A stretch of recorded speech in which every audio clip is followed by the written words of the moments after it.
함께 말씀을 나누려고 합니다. 오늘날 세상은 정말 급격한 문화적 변화로 새 시대를 맞이하고 있는 시대에 우리는 살아가고 있는 그러한 모습들입니다. 이러한 생활 영역 가운데서도 하나님을 믿는 그리스도인으로 이 세대 속에 살도록 하나님께서는 저와 여러분들을 생명을 이 순간까지 연장시켜 주셨고 우리를 불러주셨습니다. 이러한 상황 가운데 하나님의 부르심에 합당한 거룩한 삶을 사는데 구체적인 분별력이 필요한 세대가 된 것을 느끼고 또 거룩한 영적 생활에 목표를 두지 않으면 정말 세상의 풍조와 유혹에서 요동칠 수밖에 없다는 것을 우리는 보고 경험하면서 살아가고 있는 그러한 생활상입니다.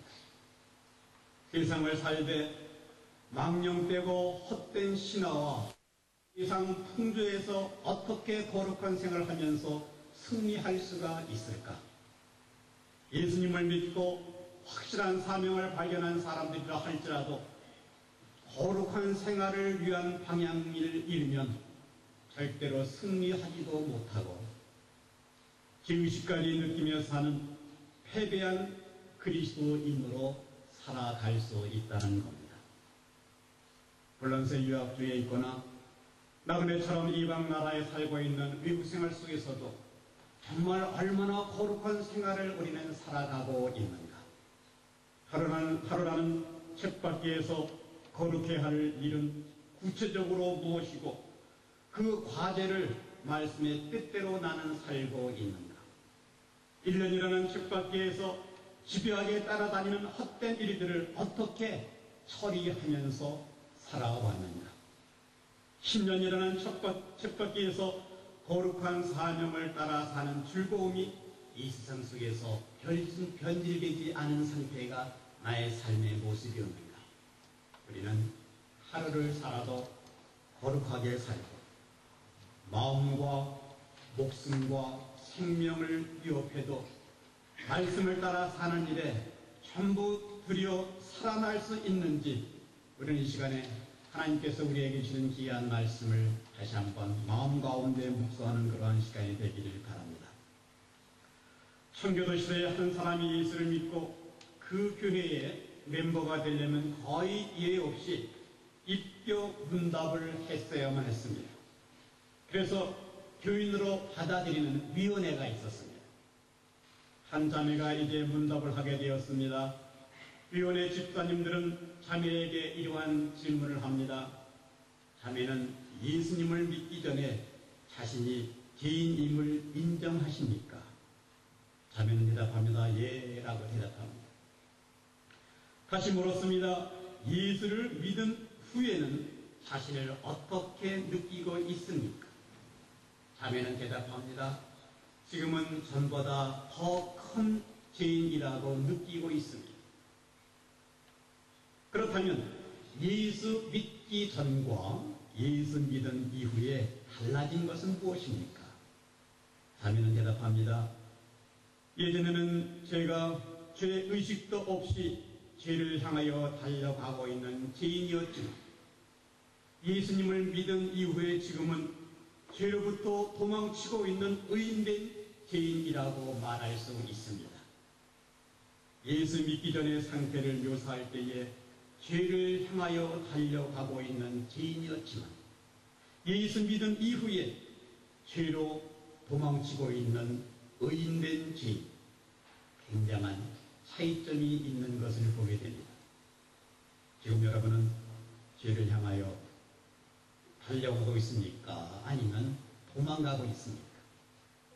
우리는 예수를 믿는 순간 제사함을 받고 거룩한 사람이라고 칭의를 얻고 살아가고 있는 그러한 사람들입니다.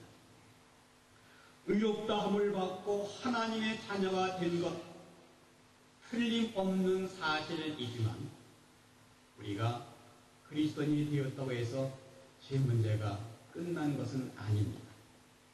우리는 하나님의 자녀가 된 그 순간부터 사단의 보다 치열한 공격을 오히려 더 많이 받고 사단은 우리에게 계속적으로 찾아오고 있다는 그러한 사실들입니다.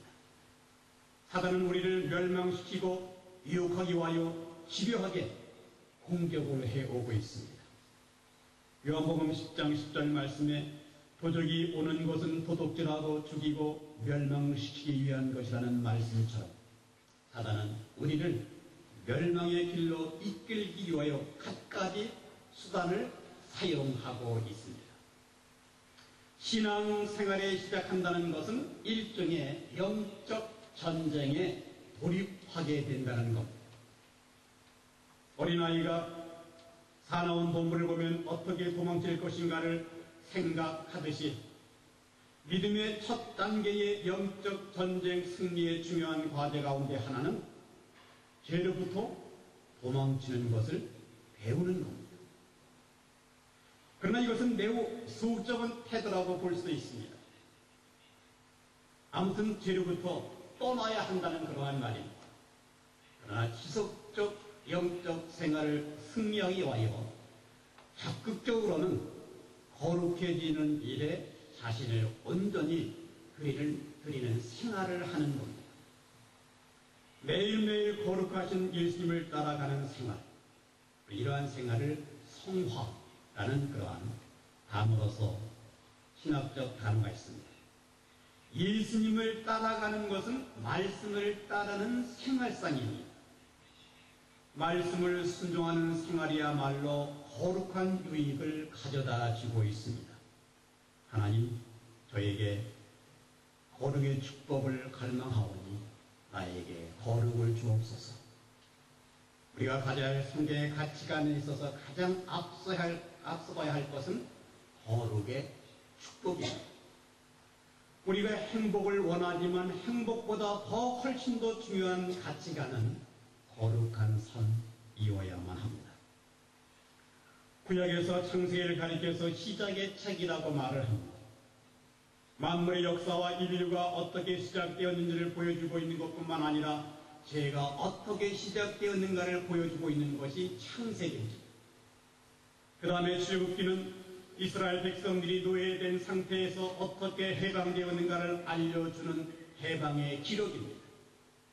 이것은 죄로부터의 우리의 자유, 우리의 해방의 모습들을 보여주는 아주 중요한 말씀으로 구속의 책, 해방의 책이 바로 출애굽기인 것을 볼 수가 있습니다.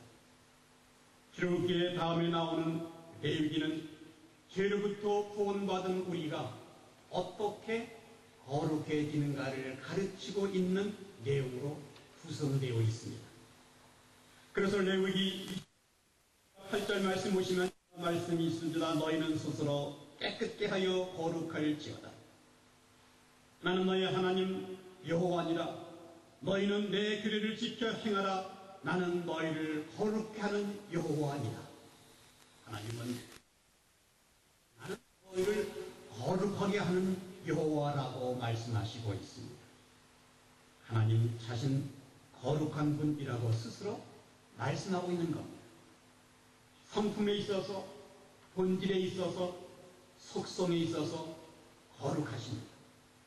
레위기에서 가르쳐주는 말씀은 하나님께 드리는 모든 것, 이것은 거룩해야 될 것이라고 말씀하고 있습니다. 특별히 우상을 섬기지 말고 하나님만 섬기기를 원하십니다. 여호와의 신앙은 이방 우상 종교 사이에 타협이 없다고 경고하고 있습니다. 이렇게 강조하고 있는데도 불구하고 이스라엘 백성들이 가나안 땅에 들어가면서 하나님과 이방 신 사이에서 방황하고 있는 그러한 모습이었습니다. 엘리야가 가멜산성에서 백성들에게 미친 말씀을 보면 알 수가 있습니다. 너희가 어느 때까지 두 사이에서 방황하면서 살겠느냐? 하나님이 너희 신이면 하나님을 택하고 바알이 너희 신이면 바알을 택하라. 여호수아는 가나안 점령 후에 죽음을 앞에 두고 이스라엘 백성들에게 선포합니다. 여호수아 24장 말씀에서 여호와를 섬기든지 아니면 아무리 사람의 신을 섬기든지 너희가 섬길